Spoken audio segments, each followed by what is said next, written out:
ಅಂಬೇಡ್ಕರರ ಜೀವನ ಕಥೆಯ ಭಾರತೀಯರೇ ಹೀಗೇರಿ, ವಿಶ್ವ ಮಾನವನ ಸಾಹಸ ಗಾಥೆ ದೇಶಭಕ್ತರೇ ಹೀಗೇರಿ. ಅಂಬೇಡ್ಕರರ ಜೀವನ ಕಥೆಯ ಭಾರತೀಯರೇ ಹೀಗೇರಿ, ವಿಶ್ವ ಮಾನವನ ಸಾಹಸ ಗಾಥೆ ದೇಶಭಕ್ತರೇ ಹೀಗೇರಿ. ನೊಂದ ಜನತೆಗೆ ದಾರಿ ತೋರಿದ, ಚಂದ ಬಾಳಿಗೆ ಬೆಳಕು ನೀಡಿದ ಅಂಬೇಡ್ಕರರ ಜೀವನ ಕಥೆಯ ಭಾರತೀಯರೇ ಹೀಗೇರಿ, ವಿಶ್ವ ಮಾನವನ ಸಾಹಸ ಗಾಥೆ ದೇಶಭಕ್ತರೇ ಹೀಗೇರಿ.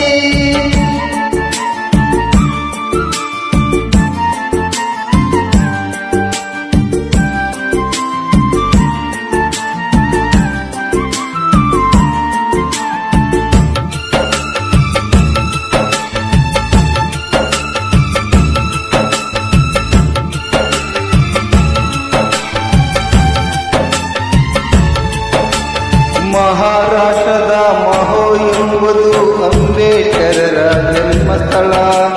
ಏಪ್ರಿಲ್ 14ನೆಯ ದಿನ ಬಾಬಾ ಸಾಹೇಬರ ಜನ್ಮದಿನ. ರಾಮ್ಜಿ ಸಕ್ಬಾ ತಂದೆಯ ಹೆಸರು, ಭೀಮಾಬಾಯಿ ತಾಯಿಯ ಹೆಸರು. ಸೂರ್ಯ ತೇಜದ ಪಾಲನ ಕರೆದು ಭೀಮಾ ಎಂದು ಹೆಸರಿಟ್ಟು, ಬೆಳೆಯುವ ಪೈರು ಮೊಳಕೆಯಲ್ಲಿಯೇ ಪ್ರತಿಭೆಯ ಮೆರೆದನು ಬಾಲಕನು. ಬಡತನದಲ್ಲಿಯೇ ಬೆಂದು ಬಂದನು ಪುಟಪಾಂಡನಾಗಿ.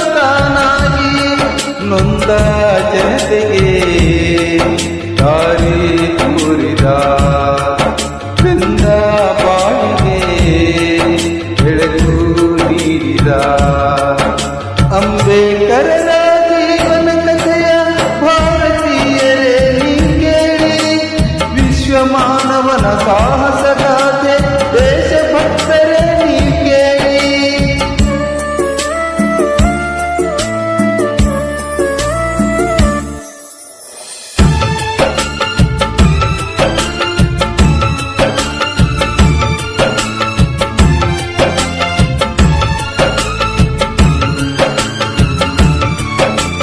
ದನಗಳು ಕರುಗಳು ನೀರನ್ನು ಕುಡಿಯುವ ಭೂತಾಯಿಗೆ ಸೇರಿದ ಕೆರೆಯಲ್ಲಿ ಭೀಮನು ನೀರನ್ನು ಕುಡಿಯಲು ಹೋದರೆ ಜಾತಿವಾದಿಗಳು ಬಿಡಲಿಲ್ಲ. ದೂರದ ಊರಿಗೆ ತಂದೆಯ ನೋಡಲು ಗಾಡಿಯ ಪಯಣದಿ ಹೋದಾಗ ಗಾಡಿ ಸವಾರನು ಜಾತಿಯ ತಿಳಿದು ಭೀಮನು ಭೂಮಿಗೆ ನೂಕಿದನು. ಈ ಅನ್ಯಾಯವ ಕೊನೆಗಾಣಿಸುವ ದಾರಿಯ ಭೀಮನು ಯೋಚಿಸಿದ. ದೇಶ ವಿದೇಶದಿ ಪದವಿಯ ಪಡೆದು ಹೋರಾಟವನ್ನು ರೂಪಿಸಿದ. ನೊಂದ ಜನತೆಗೆ ದಾರಿ ತೋರಿದ, ಬೆಂದ ಬಾಳಿಗೆ ಬೆಳಕು ನೀಡಿದ ಅಂಬೇಡ್ಕರರ ಜೀವನ ಕಥೆಯ ಭಾರತೀಯರೇ ಹೀಗೇರಿ, ವಿಶ್ವ ಮಾನವನ ಸಾಹಸ ಗಾಥೆ ದೇಶಭಕ್ತರೇ ಹೀಗೇರಿ.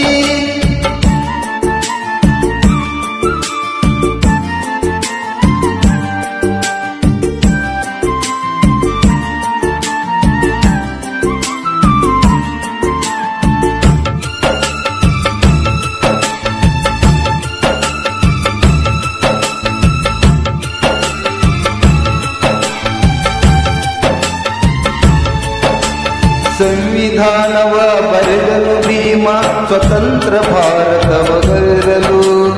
ಅಸ್ಪೃಶ್ಯತೆಯನ್ನು ತೊಡೆದನು ಭೀಮ, ಮತಾಂಧಗರಗಳು ನಡುಗಿರಲು. ಜಾತಿ ವಿನಾಶಕ್ಕೆ ದಾರಿ ಎಂದು ಬೌದ್ಧ ಧರ್ಮವ ಸೇರಿದನು. ನವ ಸಮಾಜವ ಕಟ್ಟುವ ಕನಸು ಜನಮನದಲ್ಲಿ ಬಿತ್ತಿದನು. 56ನೇ ಡಿಸೆಂಬರ್ ಬೆಳಕು ಆಯಿತು ಭೂಮಿಯಲ್ಲಿ. ದಲಿತ ಜನತೆಯು ತಪ್ಪಲಿಯಾಯಿತು ಬಾಬರ ಪರಿನಿರ್ವಾಣದಲ್ಲಿ. ನೊಂದ ಜನತೆಗೆ ದಾರಿ ತೋರಿದ, ಬೆಂದ ಬಾಳಿಗೆ ಬೆಳಕು ನೀಡಿದ